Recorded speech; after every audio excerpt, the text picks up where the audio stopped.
وقتی از مسئله قتل غیر مسلمانان و کشتن اونها با شرایطی که الله متعال بیان کرد و کشتن منافقین با شرایطی که الله متعال بیان کرد تمام میشیم، میاییم تازه در آیه 92 سوره نساء در یک بحثی مثل بحث کشتن و قتل مؤمنان.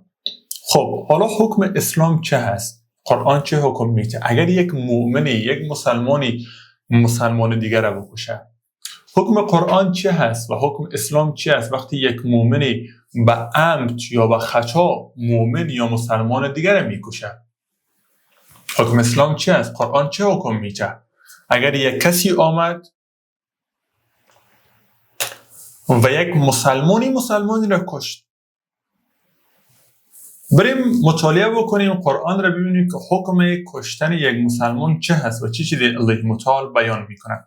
در آیه 92 سوره بقره سوره نساء هست که الله متعال میفرماید و ما کان لمؤمن، و نیست برای یک مؤمن ان یقتل مؤمنا، این که بکشد مؤمن را، الا خطأ، مگر به خطا. اول که الله متعال بیان میکند که هیچ سزاوار نیست بر یک مؤمن که مؤمنی را بکشد. با مؤمن سزاوار نیست که بالای مؤمن شمشیر بیرون بکند، با مؤمن سزاوار نیست که بالای مؤمن تعصب بکند، با مؤمن سزاوار نیست که بر علیه مؤمن بجنگد، با مؤمن سزاوار نیست که مؤمن را تخریب بکند. اینجا هم اگر مؤمنی بخواهد مؤمنی را بکشد، الله متعال میگه این سزاوار نیست، الا خطأ، مگر ای که با خطا یک اتفاقی میفته. فرض بکنید یک انسان رفت تیراندازی میکنه، با تیراندازی یک مسلمانی اونجا از دستش کشته میشه و خطا. یک انسان رفت در شکار یک کسی کشته میشه، یا یک انسانی مثلا با انسانی شوخی میکنه در شوخی کشته میشه. اینا خطا هستن، قتل خطا، الا خطا. خب حالا حکم قتل خطا رو ببینیم که اگر کسی به خطا بکشه چه کار بشه. حالا فرض بکنیم که احمد با محمود شوخی میکند و محمود کشته میشه. وقتی محمود کشته شد، حالا احمد چه کار باید بکنه و حکم ایرا قرآن چه تعیین کرده؟ اسلام چی میگه؟ و یادتان باشه که زیباترین حکم در تمام دنیا حکمی است که قرآن بیان کرده. میفرماید که و من قتل مؤمنا، و کسی که بکشد مؤمن را خطأ، به خطا، یا همون به شوخی یا هم غیر نرمال، نه به عمد و قصد، فتحریر الرقبة مؤمنه، پس باید که او آزاد بکند برده مؤمنی را، و دیتون، و یک دیه یا خونبهایی بپردازد که مسلمه، همون پرداخت شده باشد، الی اهلهی، به سوی اهل و فامیلش. یک انسان اگر انسانی را کشت، البته مسلمان، اگر مسلمانی را کشت به خطا، دو دانه چیز باید انجام بده این قاتل. اول باید که یک دانه برده را آزاد بکنه که ما این را برش میگیم کفاره. کفاریش چی است؟ یک دانه برده را آزاد بکنه. این کار را باید انجام بده. این به خاطر تزکیه نفسانی درونی خودش هست و هیچ ارتباطی با خانواده و مقتول نداره.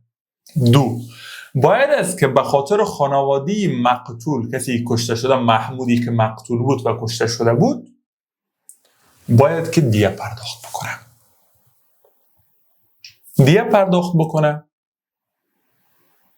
دیه باید به اهلش یا به خانوادی مقتول پرداخت شود. حالا دیه چی است؟ اگر یک کسی به خطا کسی را کشت، دیش همون 100 شتر هست. 100 شتر باید پرداخت بکنه. 200 گاو باید پرداخت بکنه، یا 100 شتر یا 200 گاو، یا 2000 گوسفند پرداخت میکنه، یا 10,000 درهم نقره پرداخت میکنه، 1000 درهم طلا پرداخت میکنه. اینا بهترینش هم 100 شتر هست. یعنی به انسان خصوصا به مسلمان الله متعال به حدی ارزش قائل هست که حتی اگر شما به خطا یک مسلمان را بکشید و 100 شتر پرداخت بکنید، 100 شتر، که این 100 شتر هم باید از هر 5 نوع شتری که ما داریم مثل شتر حقه، شتر جزعه، شتر لبان، باید از تمام انواع اینها باشه که شما پرداخت میکنید. 100 شتر به خاطر قتل خطا به یک انسان مسلمان، سبحان الله، چقدر عظمت این انسان و ارزشش پیش الله متعال بلند هست.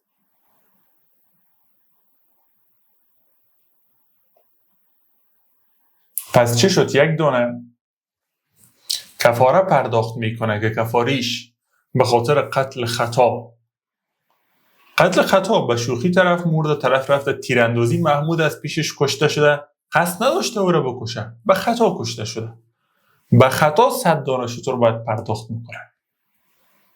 یا اگر طرف فقیر هست، طرف نمیتونه 100 دانه شتر پرداخت بکنه، چی؟ ارزش انسان را ببینید. الله متعال میگه خانواده مقتول یا محمودی که کشته شده باید بیاین و با اینها جرامت بکنن، کم بیاین، بگن نه ما 1 دانه شتر میگیریم کفایت میکنن. ببخشه، یعنی به خانواده قاتل. به کی قاتل؟ به همون فامیل قاتل، خود قاتلی که مونده و فامیل قاتل و خویشاوندان قاتل مجبور هستن رو پرداخت بکنن. این ارزش انسان هست در نظر الله متعال.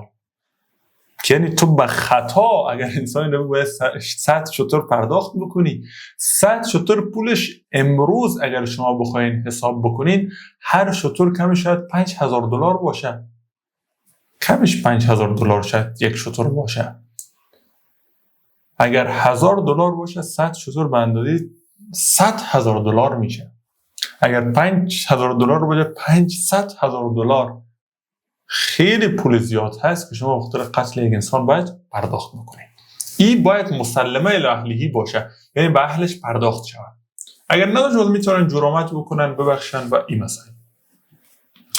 الا مگر ای یصدقوا، این که تصدیق بکنند یا گذشت کنند، با صداقت گذشت بکنه. خانواده مقتول، خانواده محمودی کشته شده گذشت. فإن کان من قوم عدو لکم، پس اگر باشد از قومی که دشمن است برای شما و هو مؤمن و او هم مؤمن است، فتحریر رقبه مؤمنه، پس او آزاد بکند یک برده مؤمنه. و ان کان من قوم بینکم و بینهم میثاق، و اگر باشد از قومی که بین شما بین اونها یک عهد و پیمانی هست، نزدیک هستین با اونها، فدیه مسلمه الی اهلی و تحریر رقبه، هم فدیه میته مسلمه الی اهلی که همون 100 شتر هست و هم تحریر رقبه میکنه. تحریر رقبه کفاره هست، یعنی آزاد کردن یک برده مؤمنه باشه. فمن لم یجد، پس اگر کسی برده نیافت، فصیام، پس باید روزه بگیرن، شهرین 2 ماه متتابعین، متتابع یا پشت سر هم. اگر کسی نیافت یک کسی را که آزاد بکنه، باید 2 ماه روزه بگیره پشت سر هم. توبه من الله، باید توبه بکنه از جانب الله، به سوی الله متعال بر بگرده از الله متعال، و کان الله علیما حکیما، و از الله متعال دانا و با حکمت. این هم از دانایی الله متعال هست و هم از حکمتش. قتل خطا 100 شتر، در پهلویی که 100 شتر پرداخت میکنیم باید 1 دانه برده را آزاد بکنیم. اگر قوم از دشمن شما باشه، فقط 1 برده را آزاد میکنید. اگر قوم از نزدیک شما باشه، هر دوی کار باید انجام بدید. و اگر شما فرض بکنید که برده را پیدا نمی‌کنید که آزاد بکنید، باید 2 ماه شتر بکنید، 2 ماه روزه بگیرید، روزی پی در پی. حالا میریم در قتل عمد. اگر یک انسان عمدن به قصد یک انسان رو میگیره، انسان خشمگین میشه، بالا یک انسان میره او رو میگیره و میکشه، و او مسلمان هست، اینم مسلمان، قتل عمد سزایش چی است از نظر الله متعال و چه جزایی بر او تعیین شد؟ و من یقتل، و کسی که بکشد مؤمنا، مؤمنی را، متعمدا، به قصد. هم آگاه باشه و هم قصدی بره برو فجزاؤه جهنم خالدا فیها، جزای جهنم هست، جاویدان میماند.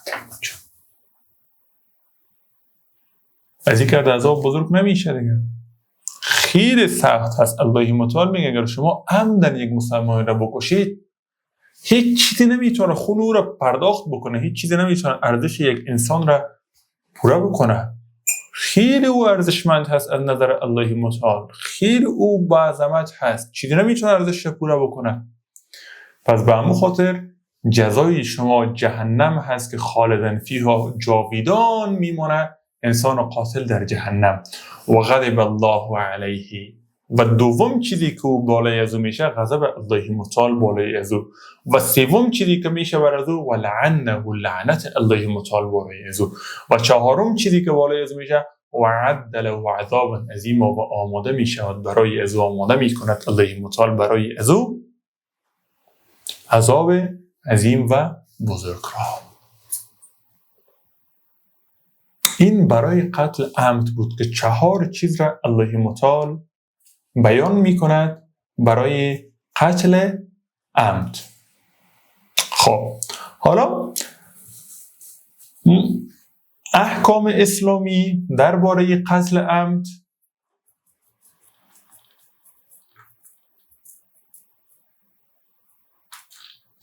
احکامی را که بیان میکند، این میگه حکمش هست در صورتی که این حکم در او دنیا برش داده میشه. در این دنیا چیزی ما داریم، الله متعال میفرماید در سوره بقره ما بحث کرده بودیم که سوره دوم قرآن هست، آیه 176، الله متعال میفرماید ولکم فی القصاص حیات یا اولی الالباب. قصاص چی است؟ یعنی اگر مسلمان را عمدن میکشه باید او قصاص بشه، یعنی در مقابل از او باید کشته بشه. شما فرض کنید یک مرد احمد میره محمود را میکشه با قصد، بعد احمد دوباره کشته شه و قاتل هست، قاتل دوباره از طرف حکومت، از طرف جامعه کشته میشه، از طرف محکمه کشته میشه. خب حالا اگر طرف ببخشه، یعنی خانواده مقتول کسی کشته شده وارثینی بگن نکشین طرف را، قاتل را نکشین، قاتل میتونه که 100 دانه شتر پرداخت بکنه در صورت بخشش. قتل عمد است ولی چون بخشش داره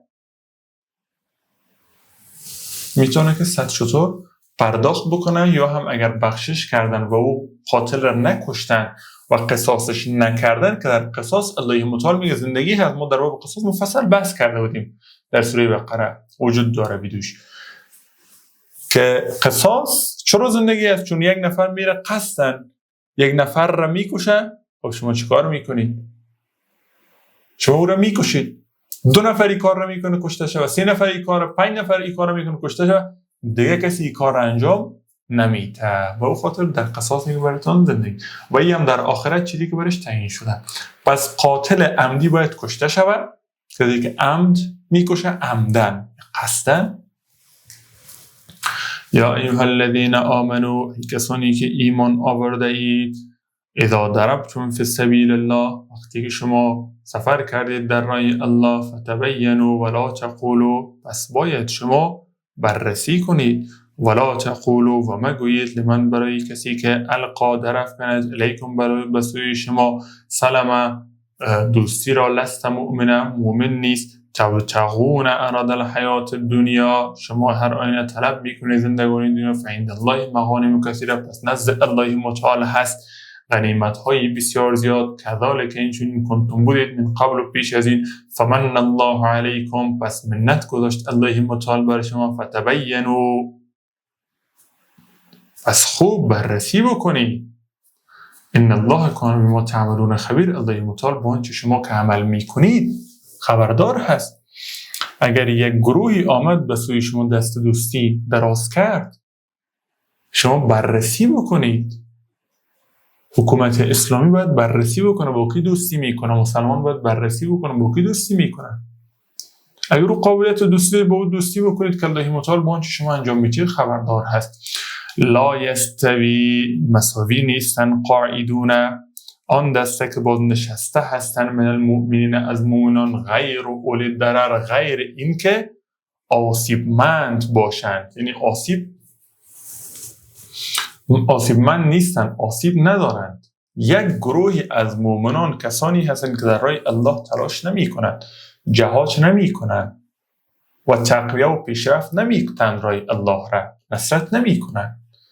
الله متعال میگن این گروه با گروهی از انسانهایی که والمجاهدون فی سبیل الله جهاد کننده هستند، تلاش میکنند در راه الله، چه با اموالشان چه با انفسشان، با نفسهایشان.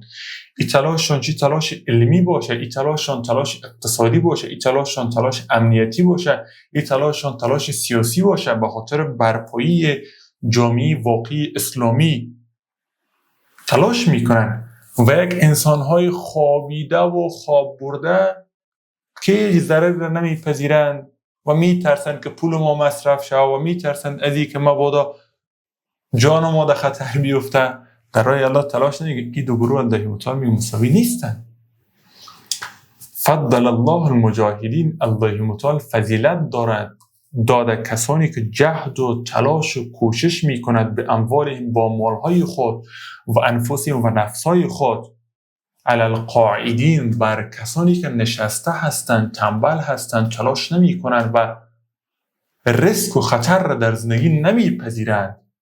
درجه ها اون انسان مجاهدی که تلاش میکنه، کوشش میکنه در راه علم، معرفت، شناخت، ثروت، هر چیزی پیشرفت و موفقیت تلاش میکنه به خاطر مفاد اسلام، به خاطر مفاد خود، به خاطر مفاد خانواده. خیلی او درجه داره نسبت به یک انسان خوابوردی نشستی که هیچ تلاشی نمیکنه. و کل وعد الله الحسنى، و تمام وعده های الله متعال برای اون انسانی مجاهد تلاش که میکنه وعده زیبایی هست. الله متعال زیبایی نصیب میکنه برای تو. و فضل الله، و فضیلت داده است الله متعال المجاهدین علی القاعدین، کسی که تلاش میکنه، پیشرفت میکنه، میخواد موفق شود، اقدامات جدی میکنه و هر لحظه تصمیم میگیره تا یک کار درست انجام بده، مثبت نگر هست، مثبت فکر میکنه و همیشه تصمیم زیبا و سالم میگیره، دست کسی را میگیره، خیر ایجاد میکنه، نیکویی میکنه و مردم. اینا الله متعال میگه برتری داره بر کسانی که خواب آلود و پشمرده و افسرده هستند و نمیخوان اقدام بکنن، نمیخوان تلاش بکنن، نمیخوان دنیای خود را تغییر بدن، نمیخوان خدمتی به اسلام و ایمان خود بکنن، نمیخوان خدمتی به خانواده بکنن، نمیخوان پول و اقتصاد درست به خاطر نفع اسلام و دینشان پیدا بکنن، نمیخوان که علم بیاموزن. اینا اصلا اجر ندارن، اینا نزد الله متعال برتری ندارن. اجر عظیم با همون انسان تلاش کننده هست. درجات منه، با اون انسانی که تلاش میکنه الله متعال در مقابل حل تلاش درجات برش میده و مغفرت برش میده. انسانی که در راه واقعی، در راه صراط المستقیم گام مینه، پای خود را بلند میکنه، الله متعال برای از او درجات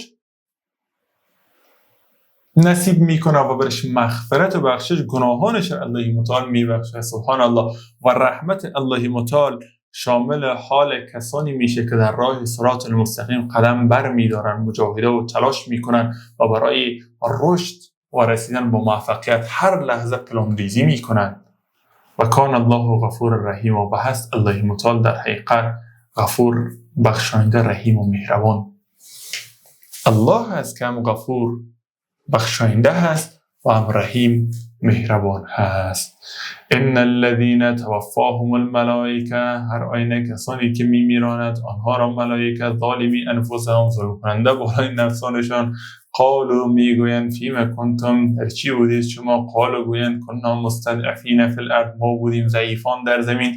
قالوا گویند الم نکن ارض الله واسعه فتهاجروا، آیا زمین الله متعال واسع و بسیار گسترده و بزرگ نبود که شما مهاجرت میکردید؟ میفرماید الله متعال که وقتی ملائکه می جان بعضی انسانها را بگیره میبینه بسیار انسان افسرده و خواب آلود و پژمرده است. ملائک پرسان میکنه فیما کنتم، در چه حال بودید شما، چه خبر هست، چرا اینقدر پژمرده و افسرده هستید؟ طرف میگه کنا مستضعفین فی الارض، ما در زمین ضعیفان بودیم، قدرت و قوت نداشتیم. انسان ضعیفی خود رو به ملائک پیش میکنه، ما خیلی ضعیف بودیم در روی زمین. ملائک برشان میگه قالوا گویند ملائک علم نکن ارض الله واسعه، آیا زمین الله متعال خیلی وسیع و گسترده نبود؟ آیا امکانات و فرصت هایی که الله متعال برای شما میداد خیلی زیاد نبود؟ آیا رحمتی که الله متعال به شما داده بود خیلی زیاد نبود؟ اینقدر نعمت، اینقدر رحمت، این زمین به این وسعت و بزرگی که الله متعال داد برای شما چیکار کردید؟ فتهاجروا فیها، پس باید شما هجرت میکردید، تلاش میکردید در زمین و در اثر هجرت از بدیها به سوی نیکویی‌ها و از اثر هجرت از فقر به سوی ثروت، در این هجرتتان شما ثروتمند میشدید، شما زیبایی‌ها را پیدا میکردید و خود از ضعف و بیچارگی و فقیری نجات میدادید. یعنی فقیر بودن در اسلام و پیش ملائک و پیش الله متعال یک بهانه شدن نمیتونه که طرف بگه من فقیر بودم نتونستم موفق شوم. فقیر بودن بهانه بوده نمیتونه پیش الله متعال در روز آخرت بگه من فقیر بودم نتونستم که این کار را انجام بدم، خدایا چرا مرا فقیر آفریدی؟ جواب میده الله متعال بره، میگه من تو را فقیر آفریدم، علم تکن ارض الله واسعه، آیا زمین الله برای تو گسترده و وسعت دار نبود، خیلی فراغ نبود، همه امکانات را نداشت؟ پس چرا هجرت نکردی؟ چرا تلاش نکردی؟ چرا اقدام و پلان ریزی نکردی که چیز زیبا بسازی؟ اگر این کار را نکردی فاولئک، پس آن گروه مأواهم جهنم، جایگاه جهنم هست. تو دیگه تلاش نکردی، تو دیگه موفق نشدی، تو دیگه زیبایی خلق نکردی، تو دیگه نیکویی نکردی، پس جای چی است؟ جهنم. و ساعت مسیرا، و چه بد مسیر و جایگاهی هست این جهنم که الله متعال برای این انسان ها، و چه بد سرانجامی هست. الا المستضعفین، مگر ضعیفانی من الرجال، از مردان و نساء و زنان و الولدان و اطفال، لا یستطیعون حیلة ولا یهتدون سبیلا، کونها استطاعت و توانایی حیله و پلانریزی را نداشتند، ولا یهتدون سبیلا، و اونا هدایت نمی شدند راه را. الا ای که تو شرط داشته باشی که تو بگی ضعیف بودم در زمین، من هیچ کاری انجام ندادم. خب ملائک میپرسن چه کردی در زمین؟ والا من فقیر بودم، خیلی ضعیف بودم، هیچ کاری کرده نتونستم. خب آیا زمین الله برایت گسترده نبود؟ فرصت‌ها زیاد نبود؟ چه بهانه داری؟ اگر بهانه درست باشه بگویی درست است، من مردی بودم که پایم شکسته بود، من مردی بودم که مریض بودم، من زنی بودم که توان کار کردن نداشتم، من زنی بودم که توان تلاش کردن نداشتم، من زنی بودم که مریض بودم. یا یک طفلی باشه، حتی طفل بگه که من مریض بودم، من نتونستم کار بکنم، من نتونستم پلان ریزی بکنم. برای این اگر یک بهانه قوی داشته باشی، بعد الله متعال میگه قبول هست، مشکلی نداره. اگر بهانه قوی نباشه، سالم باشی، قدرت داشته باشی، قوت داشته باشی، بتونی دنیا را زیر و زبر بکنی و نکنی دیگه. ولا یهتدون سبیلا، یا نیافتند راه را، تلاش میکنه انسان راه را پیدا نمیکنه. فاولئک، پس آن گروه عسى الله ان یعفو عنهم، شاید که الله متعال از اونها عفو بکند. به این موفقیت را از قرآن یاد بگیریم، به این تلاش و جهد و کوشش را از قرآن یاد بگیریم، به این انسان را تعریفش از قرآن یاد بگیریم. اگر تو واقعا تلاش کردی که خوب، اگر تلاش تو نتیجه داد که خوب، اگر تو تلاش نکردی دیگه بهانه نداری. الله متعال اگر بهانه‌ت قابل پذیرش باشه، مریضی باشه، اینا الله متعال قرار هست از تو ببخشه و کان الله عفوا غفور، الله متعال عفو کننده و بخشنده هست. و من یهاجر فی سبیل الله، و کسی که هجرت میکند در راه الله متعال، یجد فی الارض مراغما کثیرا، میابد در زمین مرغمه های بسیاری را. اگر کسی در راه الله متعال هجرت میکنه او دیگه جایگاه بسیار را میتونه پیدا بکنه که بعد هجرت در راه الله متعال به صورت کامل و قصر نماز انشاءالله که جلسه بعد خواهیم داشت. سبحان ربک رب العزة عما یصفون و سلام علی المرسلین، الحمد لله رب العالمین.